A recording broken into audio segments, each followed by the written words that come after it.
हुण आपां जिहड़ा अगला टॉपिक करन वाले हो आयोनाइजेशन तो बिल्कुल लैफ्ट साइड ते है। लैफ्ट साइड मेरे कहण दा की मतलब है, पीरियोडिक टेबल दी राइट साइड ते मैटल्स हुंदे ने, पीरियोडिक टेबल दी लैफ्ट साइड ते नॉन मैटल्स हुंदे ने। ठीक है, ये शायद मैं तुहानूं कल दस्सी नहीं है ना ये चीज़। पीरियोडिक टेबल दी राइट साइड ते की हुंदे ने, नॉन मैटल्स ते नोबल गैसेस। पीरियोडिक टेबल दी लैफ्ट साइड ते मैटल्स हुंदे ने, और पीरियोडिक टेबल दे विचकार जिहड़ा खड्डा जा बनिया होया है उत्थे अपने कोल हुंदे ने ट्रांजिशन एलीमेंट्स। ठीक है, चलो हुण अज कॉपी ते तां करा नहीं रहा, मैं तुहानूं बार बार पीरियोडिक टेबल नहीं शो कर पावांगा, तो तुसीं अपनी बुक के उपर कम से कम पीरियोडिक टेबल खोल के रख लो बस, जिथे वो कलरफुल जी डायग्राम बनी हुई है। देखो इलैक्ट्रॉन एफिनिटी, जिवें कि आपां नूं पता है आयोनाइजेशन पोटेंशियल जिहड़ा सीगा वो मैटल्स दे उपर आधारित सीगा, मैटल्स दे बारे नॉलेज दे रहा सी। इलैक्ट्रॉन एफिनिटी है जिहड़ी ये नॉन मैटल्स दे बारे नॉलेज देगी। ठीक है, जिथे भी कुछ लगे नहीं समझ आ रहा हैंड रेज कर देना, बोलन की नहीं लोड़। ठीक है, देखो फ्लोरीन, क्लोरीन, ब्रोमीन, तुहानूं पता है नॉन मैटल्स ने। ठीक है, 2,7 287 2887, जिवें कि तुसीं देख पा रहे हो इन्हां दे आउटर शैल दे विच की है 7 इलैक्ट्रॉन्स ने, इन्हां दे सारियां दे आउटर शैल च 7 इलैक्ट्रॉन ने। तो इत्थों ये साबित हो जाता है भी ये सारे दे सारे मतलब ये तीनों दे तीनों 17th नंबर ग्रुप च बैठे हुए ने। हुण 17th नंबर ग्रुप दे विच जदों असीं अप टू डाउन जा रहे हैं, 17th नंबर ग्रुप च जदी असीं अप टू डाउन जा रहे हैं तो यह वाला बिहेवियर दे अंदर की फर्क पैंदा है, इलैक्ट्रॉन एफिनिटी दे उपर की फर्क पैंदा उहदे बारे असीं डिस्कशन करनी है। ठीक है, थोड़ा जा होर बेसिक कंसैप्ट करते हैं। जिन्ने भी नॉन मैटल्स हुंदे ने ये भी नॉन मैटल्स ने, उन्हां दे विच्चों जिन्हां दे आखिरी शैल च 7 आंदा है उन्हां नूं एक स्पैशल नाम दिता जाता है, उन्हां नूं स्पैशल नाम दिता जाता है हैलोजन्स फैमिली। ठीक है, ये हैलोजन फैमिली वाला ग्रुप मैं लिखा होया अपने कोल, क्लीयर हो गया। जेड़ा ए वाला फ्लोरीन है, फ्लोरीन दे आखिरी शैल च किन्ने इलैक्ट्रॉन ने 7, इन्हें एक इलैक्ट्रॉन गेन करना है। क्लोरीन दे आखिरी शैल च 7 ने, इन्हें भी एक इलैक्ट्रॉन गेन करना है। ब्रोमीन है, इन्हें भी एक इलैक्ट्रॉन गेन करना है।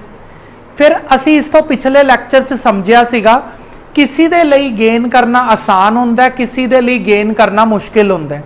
जिन्हां ने पिछला लैक्चर नहीं लाया उन्हां दे लई तो होर बेसिक कंसैप्ट नाल सिखा रहे हैं।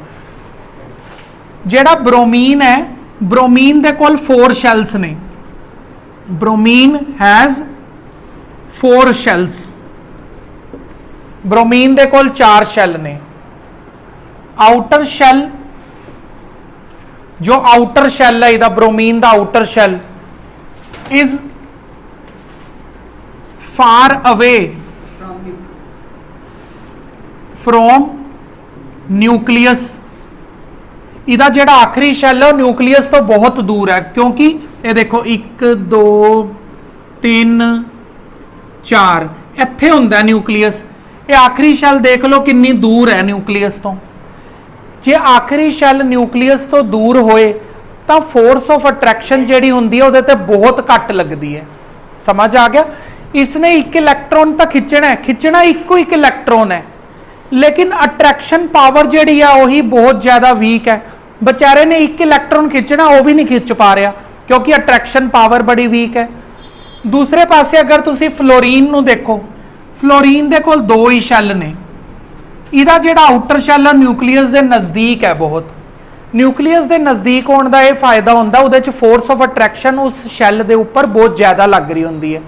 एक इलैक्ट्रॉन खिंचना, अट्रैक्शन तो इन्नी लग रही है भी वो एक की 2 2 3 3 भी खिंच लेगा, पर उसने एक इलैक्ट्रॉन खिंचना क्योंकि उन्होंने ऑक्टेट कंप्लीट करने लिए एक इलैक्ट्रॉन चाहिए, तो इन्नी ज़्यादा अट्रैक्शन पावर आ फटाफट खिंच लेगा।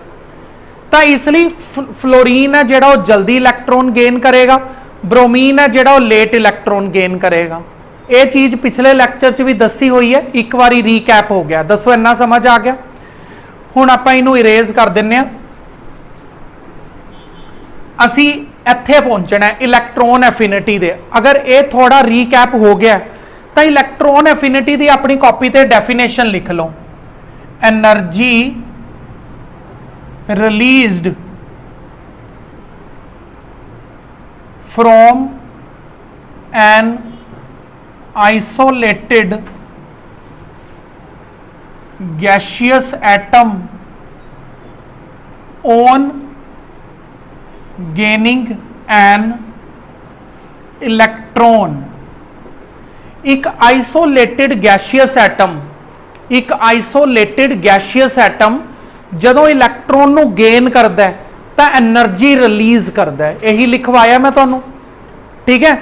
ਔਰ ਜਿਹੜੇ ਐਲੀਮੈਂਟ ਇਲੈਕਟ੍ਰੋਨ ਨੂੰ ਜਲਦੀ ਗੇਨ ਕਰ ਲੈਂਦੇ ਨੇ ਉਹਨਾਂ ਦੇ ਵਿੱਚੋਂ ਜ਼ਿਆਦਾ એનર્ਜੀ ਨਿਕਲਦੀ ਹੈ। ਇਹ ਵੀ ਮੈਂ ਲਿਖ ਦੇਣਾ, ਐਲੀਮੈਂਟ ਵਿਚ ਗੇਨ इलेक्ट्रॉन easily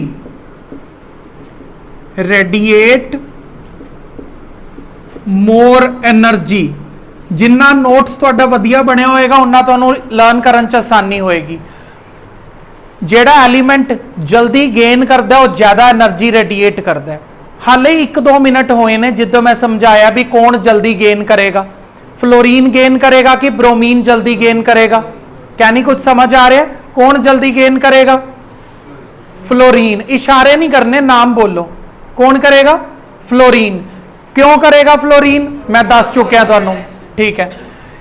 जेड़ा जल्दी गेन करता एलीमेंट विच गेन इलैक्ट्रॉन ईजिली, जेड़ा जल्दी गेन करेगा वो ज्यादा एनर्जी रेडिएट करेगा, बाहर एनर्जी ज्यादा निकालेगा। तो इसलिए फ्लोरीन की इलैक्ट्रोनैगेटिविटी की है हाई और इहदी इलैक्ट्रोनैगेटिविटी की है लो। यानी कि उपरों तो नीचे जदों आए तो नॉन मैटल के केस दे विच इलैक्ट्रोनैगेटिविटी उपरों दी नीचे आने ते की हो रही है? लो हो रही है। इहदी लो क्यों हो रही है?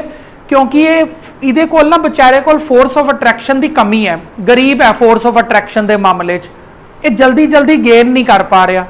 अगर जल्दी गेन नहीं कर पाएगा तो एनर्जी भी नहीं रेडिएट कर पाएगा, तो इसलिए घट एनर्जी रेडिएट करेगा, ज़्यादा एनर्जी रेडिएट करेगा। इसलिए इहदा लो है और इहदा हाई है। चलते हैं नैक्सट टॉपिक ते। हुण आपां दो चीज़ों बारे अगे डिस्कस करांगे, इलैक्ट्रोपॉजिटिविटी एंड इलैक्ट्रोनैगेटिविटी, ठीक है। ये नहीं कहना भी बुक च तां कल्ली इलैक्ट्रोनैगेटिविटी लिखी पई है। जे इलैक्ट्रोनैगेटिविटी लिखी पई है तो तुहानूं नॉलेज इहदे बारे भी होनी चाहिए है, पूछेंगे क्वेश्चन हो, ठीक है।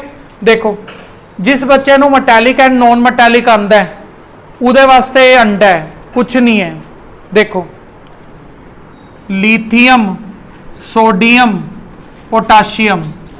जे कैनी और राहुल कल आए नहीं सी ना तो अज समझण उन्होंने सारा समझ आ जाएगा। देखो इलैक्ट्रोपॉजिटिविटी जिहड़ी हुंदी है ना मैटल्स दे बारे हुंदी है, ठीक है गौरांग। मैटल्स हमेशा इलैक्ट्रॉन्स नूं की करदे ने? मैटल्स हमेशा इलैक्ट्रॉन्स नूं की करदे ने? लूज करदे ने। और लूज करन ते उन्हां दे उपर जिहड़ा चार्ज आंदा वो प्लस दा आंदा है, ठीक है। फिलहाल सिर्फ पूरा ध्यान इहदे ते दिओ, लिखिया पिया मैं लेकिन ध्यान इधर दिओ। मैटल्स हमेशा इलैक्ट्रॉन्स नूं की करदे ने? लूज करदे ने। लूज करन ते उन्हां दे उपर किहड़ा चार्ज आंदा? पॉजिटिव चार्ज आंदा है। हुण अगर आपां इन्हां दी कुंडली लिखीए 2,1 281 2881, ठीक है। इन्हें भी 1 लॉस करना है, इन्हें भी 1 लॉस करना है, इन्हें भी 1 लॉस करना है। हुण की हुंदा है तुहाडे मन च आंसर आ जाना चाहिए जिन्होंने मैटैलिक करैक्टर क्लीयर है। इलैक्ट्रो वो पूछणगे इन्हां तिन्नां चों इलैक्ट्रोपॉजिटिविटी किहदी ज़्यादा है। जिन्हें तो समझिया नहीं होएगा क्वेश्चन वो कहेगा सारियां दी तो 1-1 नहीं है, सारियां दी इलैक्ट्रोपॉजिटिविटी सेम है जी, वो सेम वाले ते ऑप्शन ते टिक कर देगा, ठीक है। देख सारियां ते सेम है ना, तो सेम होगी इलैक्ट्रोनैगेटिविटी सब दी, पर ऐसा नहीं है। देखो तरुण कल वांगू नहीं, फिर मन्नत ने तेन कुटना पकड़ के। देख इलैक्ट्रोपॉजिटिविटी किस दी ज्यादा होएगी? इलैक्ट्रोपॉजिटिविटी उस दी ज्यादा होएगी जो जल्दी लॉस कर देंदा है। जो की करेगा? जल्दी लॉस करेगा। मैं कल तुहानू दिखाया सी, अज भी दिखाया है। पोटाशियम दे देखो किन्ने शैल ने? पोटाशियम दे 4 शैल ने, लिथियम दे 2 शैल ने। पोटाशियम ने जिहड़ा इलैक्ट्रॉन लॉस करना है वो आखिरी शैल चो करना है, और इहदा आखिरी शैल है जिहड़ा न्यूक्लियस तो काफ़ी दूर पे है। न्यूक्लियस तो काफ़ी दूर होने की कंडीशन दे विच की हुंदा है? न्यूक्लियस तो काफ़ी दूर होने की कंडीशन दे विच की हुंदा है nuclear charge, nuclear pull, force of attraction, कुछ भी बोल सकते हो। ऐसिया चीज़ां डिक्रीज हो जांदियां ने और आखिरी शैल चो इलैक्ट्रॉन को रिमूव करना की हो जाता है, आसान हो जाता है। पता है ना तुहानूं ये? तो पोटाशियम जल्दी लॉस करेगा, लिथियम लेट लॉस करेगा, क्योंकि लिथियम का आखिरी शैल न्यूक्लियस के काफ़ी नज़दीक है। लिथियम का आखिरी शैल न्यूक्लियस के काफ़ी नज़दीक है, इसलिए वो काफ़ी लेट लॉस करेगा। आ गया समझ? इसलिए potassium has high electronegative electropositivity, इदी लो। अगर इहदा रीजन पूछता एग्जामिनर तो तुसी रीजन च की दोगे? मैटैलिक करैक्टर। जिहदा मैटैलिक करैक्टर ज्यादा है, बोलो जिहदा मैटैलिक करैक्टर ज्यादा उहदा इलैक्ट्रोनैगेटिविटी भी ज्यादा। ओ यार पॉजिटिविटी गलती ना, ठीक है। जिहदा इलैक्ट्रो पॉजिटिविटी घट है उहदा मैटैलिक करैक्टर भी घट होएगा। समझ आ गया तुहानूं पूरा? ठीक है। वही सेम तरीका आप अप्लाई करांगे इलैक्ट्रोनैगेटिविटी दे अंदर। फ्लोरीन, क्लोरीन, ब्रोमीन, समझ रहे आ रहे हैं? ये देखो 2,7 287 2887 अच्छी तरह कर। देखो इहदे कोल किन्ने ने? 4 शैल्स ने। इन्हें किन्ने गेन करने ने? 1 गेन करना है, इन्हें भी 1 गेन करना है। गेन करन ते माइनस चार्ज आता है, ताई तो इलैक्ट्रोनैगेटिविटी है। इन्हें भी 1 गेन करना है, इन्हें भी करना है, इन्हें भी करना है। कौन जल्दी गेन करेगा दस सकते हो? फ्लोरीन। शाबाश। ये जल्दी गेन इसलिए करेगा क्योंकि इहदे कोल 2 ही तो शैल ने, ते जेड़े शैल दे विच गेन करना है उस शैल दे उपर न्यूक्लियस बहुत ज्यादा फोर्स लगा रहा है, न्यूक्लियर चार्ज क्योंकि ज्यादा है। जिन्ना शैल न्यूक्लियस दे क्लोज होंदा है उन्ना न्यूक्लियर चार्ज ज्यादा होंदा है। इहदे कोल 2 शैल ने, इसलिए न्यूक्लियर चार्ज इस शैल दे उपर बहुत ज्यादा लग रहा है। इहदे कोल 4 शैल ने, चौथा शैल जिस दे उपर फोर्स ऑफ अट्रैक्शन लगनी चाहिए है वो शैल दूर ही बहुत पिया। समझ आ गया? इसलिए ये इन्नी जल्दी गेन नहीं कर पाएगा जिन्नी जल्दी ये गेन कर लेगा। इसलिए इहदी की लिखांगे? हाई इलैक्ट्रो नैगेटिविटी, इहदी लो इलैक्ट्रोनैगेटिविटी। मैं कहा सीगा ना कल भी, जिन्हों मैटैलिक एंड नॉन मैटैलिक आ जाए उहदे वास्ते अगले टॉपिक समझो खत्म ही है। ठीक है। अच्छा देखो ये लास्ट टॉपिक है ग्रुप्स का, कैमिकल रिएक्टिविटी। कैमिकल रिएक्टिविटी भी मैटैलिक और नॉन मैटैलिक ते ही बेस्ड है। हुण जिवें मैटैलिक करैक्टर आपां नूं पता है नीचे जाण वाले मैटैलिक करैक्टर इनक्रीज करता है। जिन्हों नहीं पता वो पहला मैटैलिक करैक्टर पढ़े, तुहानूं तां पता है ना। नॉन मैटैलिक करैक्टर नीचे जाण ते की करदा है? डिक्रीज करदा है। यानी कि जिन्ना तुसी मैटैलिक करैक्टर च नीचे जाते रहोगे उन्ना तुहानूं स्ट्रोंग मैटल मिलता रहेगा। सब तो ताकतवर मैटल कित्थे होएगा? सब तो नीचे। ते सब तो ताकतवर नॉन मैटल कित्थे होएगा? सब तो ऊपर। दसो क्लीयर होया? तां टॉपिक पढ़ रहे हैं कैमिकली रिएक्टिविटी। कौन सब तो ज्यादा रिएक्टिव होएगा? जिहड़ा सब तो ज्यादा मैटैलिक करैक्टर शो कर रहा होएगा। सब तो ज्यादा मैटैलिक करैक्टर कौन शो करता है? कल दस्सिया गया सी सीजियम। सीजियम नाम का मैटल सब तो नीचे पे है, वो सब तो ज्यादा मैटैलिक करैक्टर और सब तो ज्यादा कैमिकली रिएक्टिव। ते नॉन मैटल्स दी गली दे विच सब तो ताकतवर कौन है? फ्लोरीन। समझ आ गया तुहानूं? ठीक है। हुण ये की कहंदे भाई साहब, भाई दिव्यम जी मथुरा कलोनी वाले पूछ रहे हैं की डाउट है तुहाडा? तेजवा कलोनी वाले हो? ठीक है। हाँ ठीक है। वो अन्नी बड़ी तेजवा कलोनी है, कौन आएगा?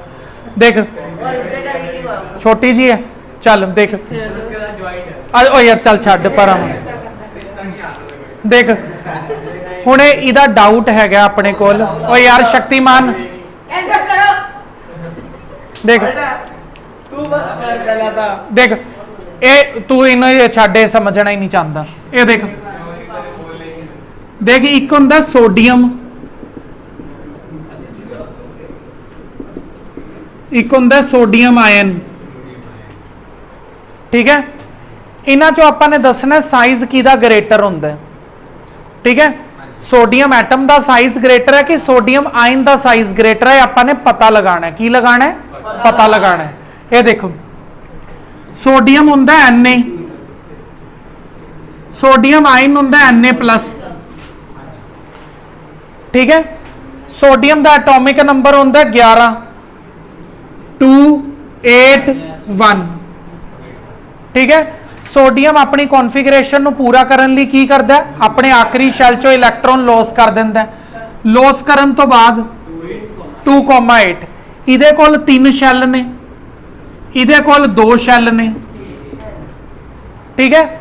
हुण 2 कमरियां वाला घर ओबवियसली छोटा ही होएगा ना 3 कमरियां वाले दे कंपैरेटिवली, तो साइज किदा बड़ा है? More the number of shells more will be the atomic radius, lesser the number of shells laser will be the radius. समझ आया? लेकिन शक्तिमान दे पैण चांटे इधर देख, हाँ क्लोरीन। हुण आपां एक टॉपिक समझना फिर आपां पीरीयड्स नूं पढ़ना स्टार्ट करांगे। क्लोरीन ते क्लोरीन आयन चो किदा साइज बड़ा होएगा? देखो ये हुंदा 287, ये हुंदा 288, क्योंकि क्लोरीन ने एक इलैक्ट्रॉन की कीता होया गेन कीता होया।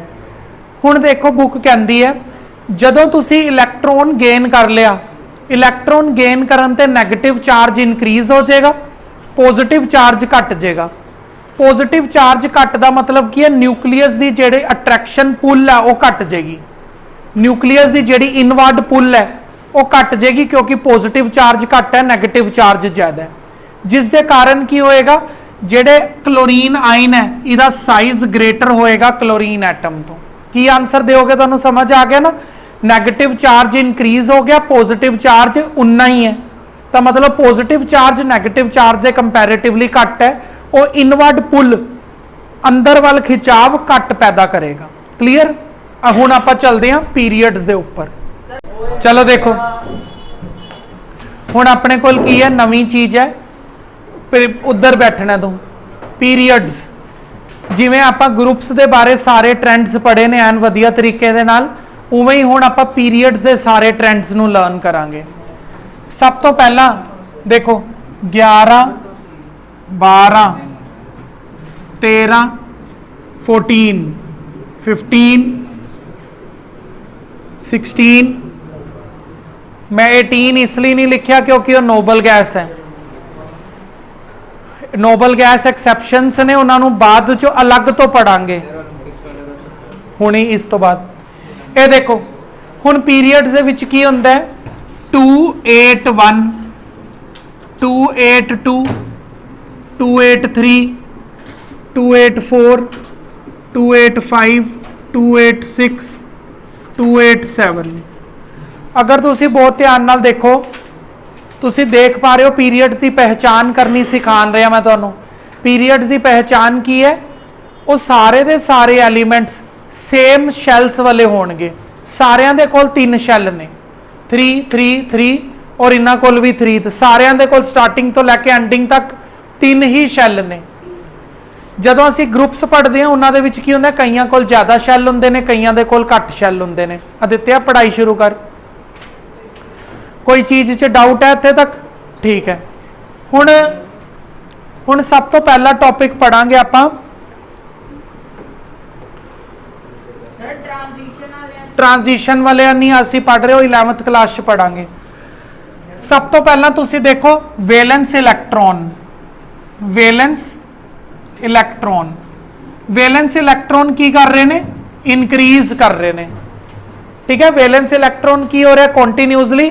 तुसी अगर याद करने की कोशिश करो, जदों असी ग्रुप्स दे विच अप टू डाउन चलते हैं, ग्रुप्स दे विच अप टू डाउन आण ते नंबर ऑफ इलैक्ट्रॉन सेम रहंदे ने, ਜਾਂ ਤਾਂ 1 1 1 नहीं आंदा सीगा। जे मैं नॉन मैटल की एग्जाम्पल लिखता सी तो उत्थे 7 7 7 आ जांदा सी। मैं होर इत्थे की लिखिया? उत्थे भी वैलेंस इलैक्ट्रॉन सेम रहंदे ने, इत्थे वैलेंस इलैक्ट्रॉन सेम नहीं रहंदे। देखो 1 तो लैके 7 तक ने वैलेंस इलैक्ट्रॉन वध रहे ने। आ गया तुहानू समझ? हुण अगली चीज समझदे हां वैलेंसी। देखो इहदी वैलेंसी +1 है, इहदी +2, इहदी +3, 4 ਵਾਲੇ ਦੀ ਤਾਂ ਵਿਚਾਰੇ ਦੀ ਵੈਲੈਂਸੀ ਨਹੀਂ ਹੁੰਦੀ, ਇਹ ਸ਼ੇਅਰਿੰਗ ਕਰਦਾ। ਹਾਰਦਿਕ ਪੜ੍ਹਾਈ ਵੱਲ ਧਿਆਨ ਦੇ। ਇਹ -3 -2 -1 देखो पहला वैलेंसी इंक्रीज कर रही है फिर इंक्रीज कर रही है। -3 तो -1 वाल इंक्रीजिंग होंदा है। माइनस च नंबर जिहड़ा बड़ा होंदा वो छोटा होंदा है, तो इत्थे भी इंक्रीज ही कर रही है, इधर भी इंक्रीज ही कर रही है, तो वैलेंसी भी इंक्रीज ही करती है।